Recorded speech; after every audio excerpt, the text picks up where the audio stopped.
દર્શક મિત્ર N7 ગુજરાતી ન્યૂઝમાં આપનું હાર્દિક સ્વાગત છે। સમાચારની વાત કરવામાં આવે તો ભરૂચમાં નકલી કિન્નર વસીકરણ કરી ઉઘરાણી કરતા સોસાયટીના લોકોએ ઝડપી પાડ્યો। નકલી કિન્નરની ઉપર લોકટોળા ઉમટી પડ્યા હતા। ભરૂચમાં એક નકલી કિન્નર વસીકરણ કરી ઉઘરાણી કરી રહ્યો હતો, જે નકલી કિન્નરને સોસાયટીના રહીશોએ ઝડપી પાડ્યો હતો। નકલી કિન્નરના વિડીયો સોશિયલ મીડિયામાં વાયરલ થયો હતો।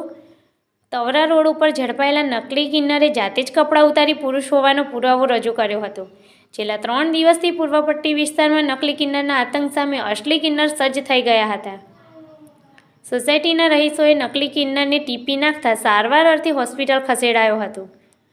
ચાવજ રોડ ઉપર નકલી કિન્નર ઝડપાઈ જતા સોસાયટી રહીશ સ્થાનિકોના ટોળે ઉમટી પડ્યા હતા। ગંભીર પ્રકારનો મેથી પાક ચખાડતા નકલી કિન્નર બેભાન થતાં સારવાર અર્થે હોસ્પિટલ ખસેડાયો હતો। નકલી કિન્નરનો મુદ્દો સમગ્ર ભરૂચ શહેરમાં ટોક ઓફ ધ ટાઉન બન્યો હતો।